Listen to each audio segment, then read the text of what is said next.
Hey guys, Shopgimp here. Getting near the end of the day and thought I would go over some of the basics involved in hand sharpening, some of the materials that I use that I recommend, things that might make it a little bit easier for you with regards to negative curvature. So things like the haint, the gin, the LVC, the full-size Elvia, any of those. And some book recommendations, and just a few other things. So to start, we're gonna focus on straight or positive curvature knives. So something like this Jackalope XL or this Anchovy are gonna be great examples.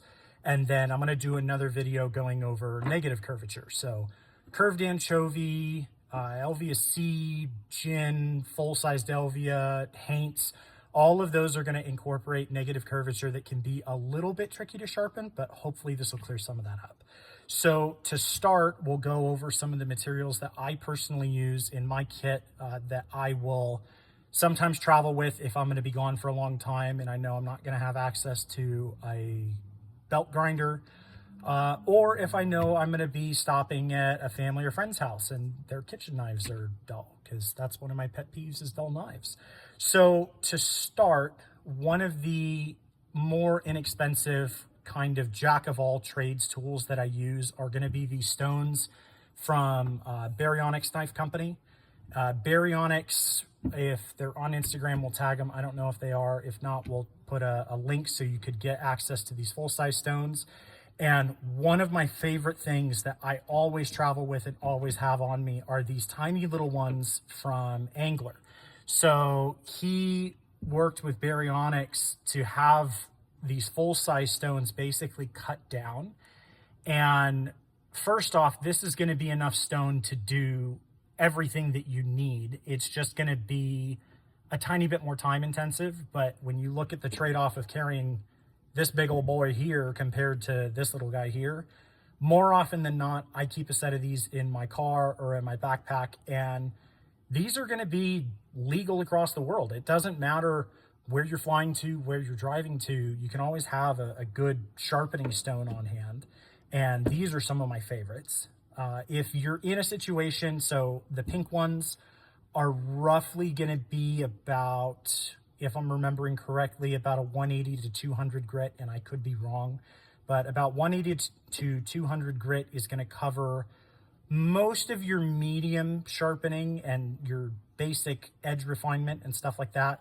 And then the white ones are going to be closer to 400 grit. So this will get you close to, when we send all of our knives out, they get finished with a 600 grit belt before they get stropped. So this will get you a very close approximation to the finish that's on that edge.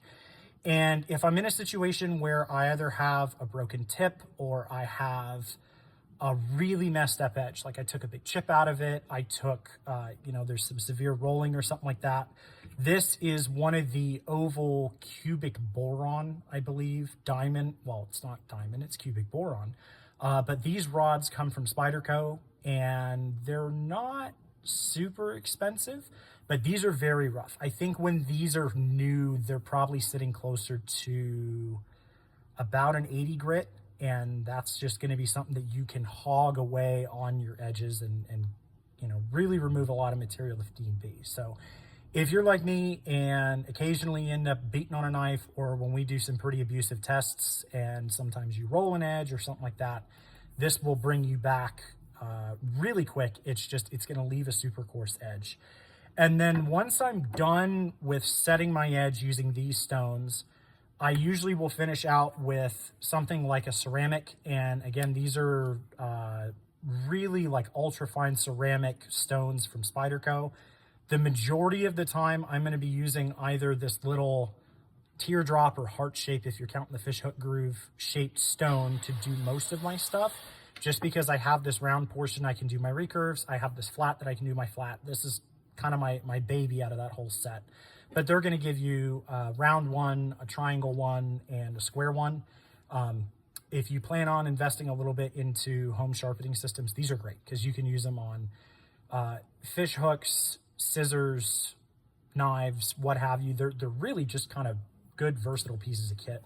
But I usually will finish off with these, and then I will move to a strop. And the strop is going to be, this happens to be a piece of scrap leather that I think I got from Hobby Lobby, or you could use an old belt, or just, you know, leather being the important factor there. And some people will put stuff like this black Tripoli wax bar, and you can get Tripoli bars in, probably 4 different grit variations. So black is one of the rougher ones. Then there's green, white, yellow, and you can find this stuff at your Harbor Freight, your Home Depot, Lowe's, whatever. And this is something that you just kind of rub into the leather, kind of like a crayon, and you can kind of see it's picking some of it up there. Now, this is what I'll use if I'm traveling and I forgot to bring some stuff with me. This stuff will work in a pinch.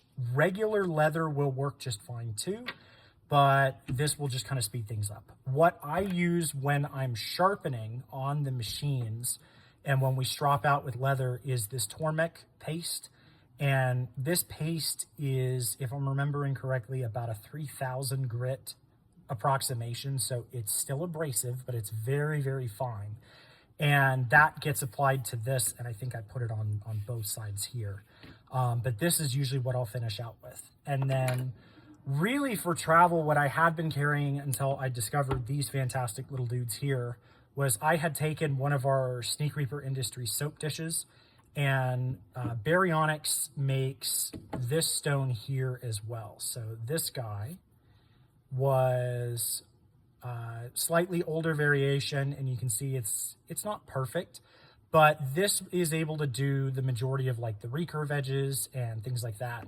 This was a piece of a really cheap ceramic crock stick that had broken off, so I just threw a little bit of tape on the sharp edge, and I have that. And then I carried a cutout version that has some of the dried Tormek compound on there, just so I could have a complete set. And when it's nestled in that leather and nestled in the tin, it keeps your stones from breaking.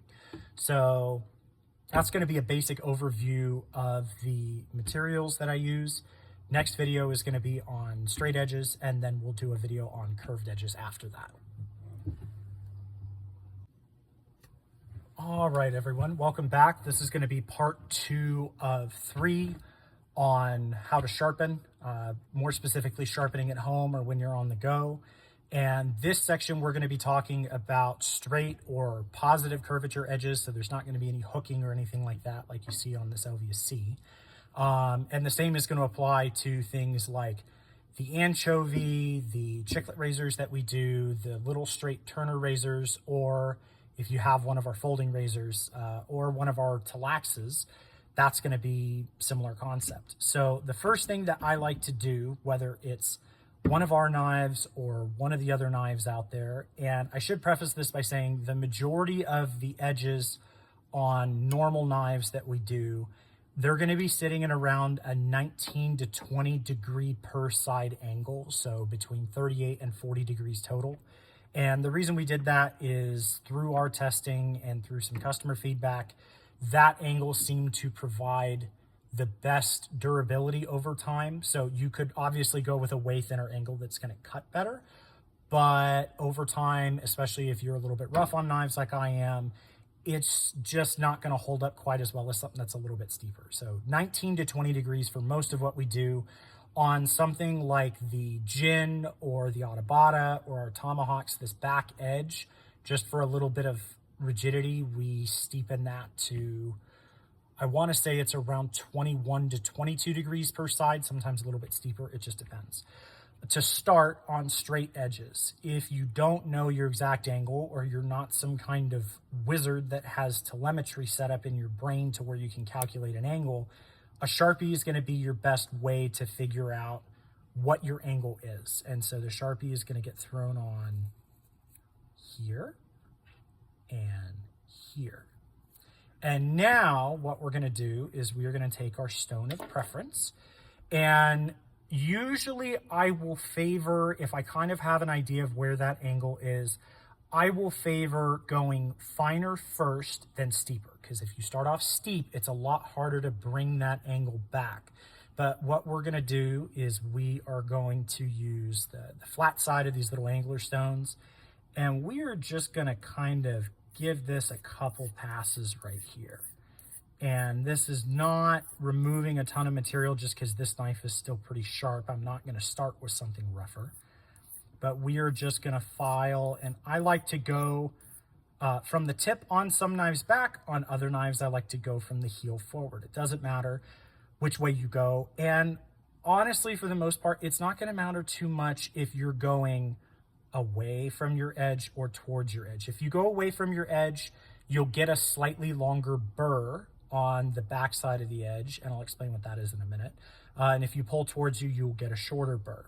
So while I'm doing this, I'm looking for even removal of that Sharpie as I'm going across. And right now, we're starting to get a pretty good matchup. I put a little bit of Sharpie onto the actual blade grind, and you'll start to see that that's just gonna sit there. So that's no big deal. So now that we have most of that Sharpie removed, we're gonna flip to the other side, and we are going to drag our thumb or index finger, whatever, away from the edge. Please do not go this way. You'll probably cut yourself. But we are gonna drag away, and we are gonna feel for a little bit of roughness, a little bit of grab. And that's gonna be that steel that we removed on this side, kind of coming to a peak and then ever so slightly bending over to the other side. And once we get that formed all the way across on one side, we're gonna go ahead and go back the other way.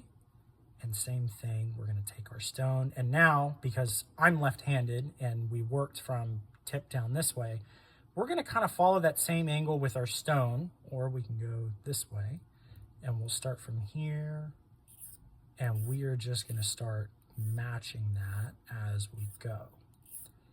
And same thing, we're just looking for clean, consistent removal of that Sharpie that's on there. And that's gonna be a good indicator of where our edge is. So now that we kind of have most of the Sharpie removed, there's a little bit there, but that's okay. Now we're gonna take this and we are going to either finish this out with one of the little ceramic rods that was discussed in the previous video, or depending on how fine your stone is, and with these guys here, honestly, if you do a little bit of back and forth, so we do one here, one here, one here, you can almost leave it as is. I prefer to strop it out, but that's just personal preference. But now we're gonna take our leather that has our honing compound on there, and this will work best if you have it laid on top of the edge of like a kitchen countertop or something where this is firmly supported and then your handle and your hand can float back and forth. To reference this, we are just gonna throw this on top of one of these stones here, and that's gonna solve that for us. When you're stropping, you're always going to want to go away from you. So strop away, and then we're gonna flip it this way, and we're gonna strop back. So we're always moving away from the edge. With strops, you can't move towards you because you'll cut into the leather. But now we're gonna go here and here, and you can see that that burr that was on there is leaving kind of an abrasion into that leather that is slowly going away. And that is our burr that is being kind of wiped off and abraded off as we're stropping this away. And you start to see that burr is almost gone. There's a little bit still there. But now that we have that burr removed, we're gonna feel on both sides of this. So if I don't feel grabbing on here, I don't feel grabbing on here, chances are I have cleanly removed that burr. And we are gonna try a little basic paper test and see how we did. So, not bad. But that is gonna be your basic overview for straight edges. So it's not gonna make a difference if I'm following this curve going straight through here. I am going to match that all the way through to the tip, and same thing's going to apply. So that's your basic overview on straight edge or positive curvature knives. Welcome back, everyone. This is going to be part 3 in our hand sharpening series.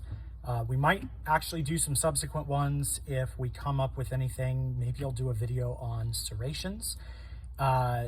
Just to kind of give you guys a basic overview of what I recommend you do to sharpen when it comes to negative curvature, and in the previous one we talked about positive curvature. One side note, before I get into the negative curvature, all of our knives that we send out to you, and it doesn't matter if it's something that's sold through one of our partners, so like Angler does these straight anchovies, and we've had a couple knives sold through some other people before. It doesn't matter where you buy it from. If we made it, we will sharpen it for life, and doesn't matter if it's serrated, if it's wrapped, if it's got anything special with it. For free, for life, you can send your knife in and we will completely redo the edge on there. We'll get rid of chips, dings, broken tips, all that fun stuff. So with that being said, let's go over our basics for doing negative curvature. So same thing on our last video, we're gonna do a basic Sharpie application. And when these bevels get a little bit taller, you're kind of almost gonna paint some of that Sharpie on there. And so we are gonna just kind of throw that on all the way to the tip. Now, the biggest difference when you're sharpening negative curvature knives, so something like this LVC, this gin, this haint, is having a stone that has a rounded edge on it. You can use a stone that has squared edges, but you're gonna get a very chunky, almost kind of sawtooth-like edge on there, whereas something that has this curve is gonna be much more suited to that task. So now that we've got our Sharpie on there, we are gonna do our same thing. I'm gonna use this bigger stone just because it's a little bit easier for me to handle. And we are gonna start kind of fine on our angle. So I almost like to take this stone and just touch it to the top part of this bevel here, because now I know that's as thin as that edge could possibly be before running way up onto here. And then we're gonna back it off a little bit. And as I'm using this stone, because it does have this flat on here, I'm gonna tilt this back so we're riding on one of these curves here. And we're just gonna start with a very slow, very methodical pass on here. And you can see that we got a pretty good match. So that Sharpie is starting to come off on there. And that means that we're getting a pretty good match on the original factory angle that was on there. And this will not be limited to our knives. This applies to anything, just as long as you're matching that angle. And we're gonna go away from us. And now we're gonna feel for that burr, same as we did last time. And we're getting pretty good grab all the way through here. Now we're gonna come back. And like I said, it's gonna make a little bit of a difference if you're left or right-handed. In my case, I'm left, so this is how I do it. So we're gonna start back here. I'm gonna kind of touch the top of that knife. I'm gonna bring it back a little bit forward. And same thing, we're just looking for that match in that angle. And one of the things that you can do, so if you're sharpening negative curvature and I start riding this stone around this tip, I'll start to round that out. So what you can do is just stop yourself a little bit short. And as I'm pulling this, I'm almost lifting up and away. And if you fall a little bit short on some of your passes, that's okay. We just want to focus on not removing the tip where we don't need to. And same thing, we're going to look at removing all of that Sharpie.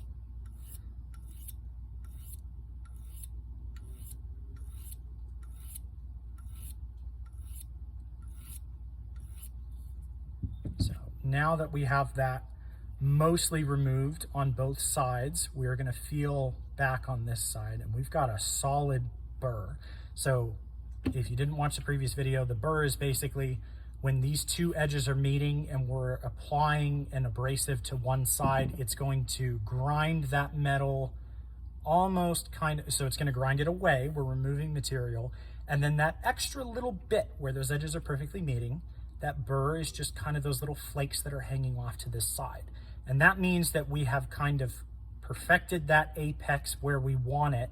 And then stropping and finishing is to get that little burr to flake off. So now that we have that burr established, we're gonna come back to our strop and we're gonna lay this down. And like I said, you can, if you're using the finer stones and you do one pass, one here, you'll make that burr really short and really fine, and it will cut amazingly well. It's just gonna perform much better if that burr is removed. So now when we go to strop anything with that negative curvature, we're gonna kind of just ride the edge of the strop, and we're gonna go ahead and use this side because it's a little bit cleaner. And same thing as riding the curve on our stone, we're gonna ride that curve on the leather. Because if I put this straight in, now I'm just scratching up my leather and I'm not really doing anything. So we are gonna go away, away, away, and back.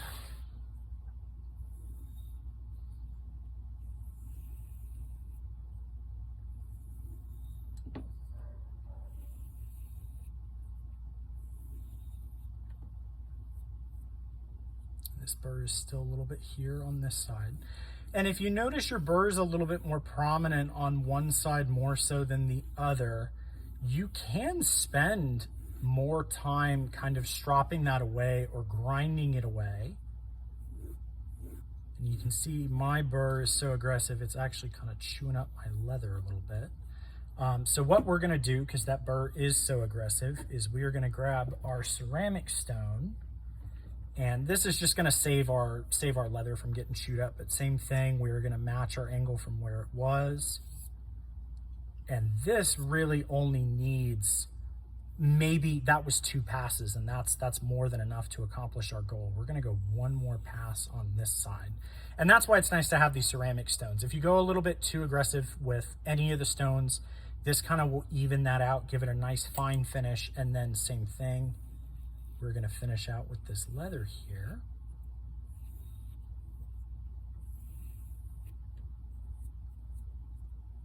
And we're sitting pretty good. We're gonna give this a little paper cut test and see how it does. And same thing. So, is it perfect? Oh, for a couple minutes, it's not too bad. The more time you spend with these, the better you'll get. And it just depends on the knife. It depends on how many years you've been doing this. I've been doing this for a handful of years, and I started before working on machines. I learned how to sharpen by stones.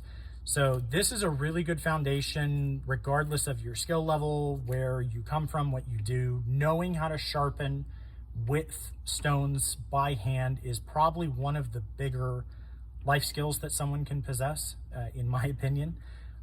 But that's also because this is what I do. So knowing how to sharpen is a pretty big thing. We've done this series because we get a lot of questions from either people that are new to the industry or new to a specific blade style that aren't quite sure how to do it. So we did this for y'all, and we might do a little addendum on a couple other things that I might have missed. So thank you. All right, welcome back, guys. This is gonna be kind of an addendum to our last couple of videos on how to sharpen by hand. This one is just gonna cover cleaning your knife once you're done, and even cleaning in between sharpenings. So most of the steels that we use are either going to be a high carbon tool steel, so 80 CRV2, like on these Hank Tomahawks here, or a couple of our other projects. These ones here and the first couple of batches of LVSCs were made out of CPM 3V. So while 3V has very good corrosion resistance properties, it is still a tool steel. It will still rust if you don't care for it. And then MagnaCut has kind of been hailed as this completely corrosion impervious steel, and for the most part that is true, but depending on what you cut with it, so if you're cutting lemons or onions or something acidic, or you get salt water on it, it has the potential to corrode. So the nearest chance that you get, go ahead and wash it off with some soap and water. And then we recommend using Frog Lube products. We have been using them since the beginning. They're all bio-based and non-toxic. So if you happen to have some residual after cleaning on your blade and you cut a piece of fruit, you're not going to die from it. So when you get your knife from us, you usually get this small tube of Frog Lube. And so this is what I recommend to put on almost every knife that I have. This is what I'll kind of use as a cleaner. And it also works well to get some of that residual Sharpie off. And on this DLC one, you can't see it as well, but we'll throw it on that MagnaCut one and we'll clean off some of that Sharpie. But this is just going to get some of the leftover abrasive, some of the honing compound, and all that other yucky stuff off of there. And all we're doing, we're just throwing this on and giving it a wipe.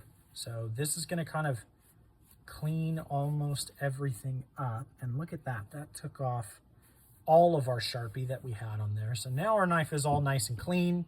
It's got a good corrosion protectant on there.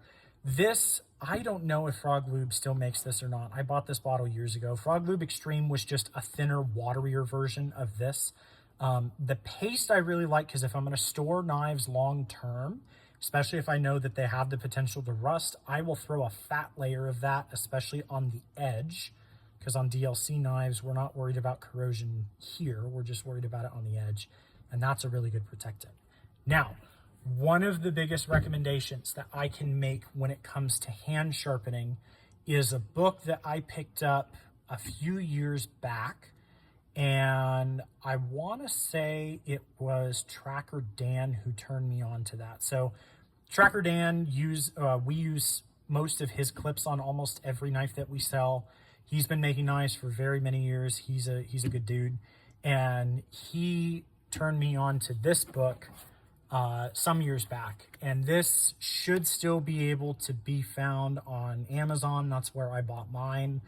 I think I paid maybe 17 bucks for it, but this is going to be a pretty comprehensive overview of sharpening, everything from basic knives. He gets a lot more into the geometry involved, optimal edge angles, materials, testing sharpness.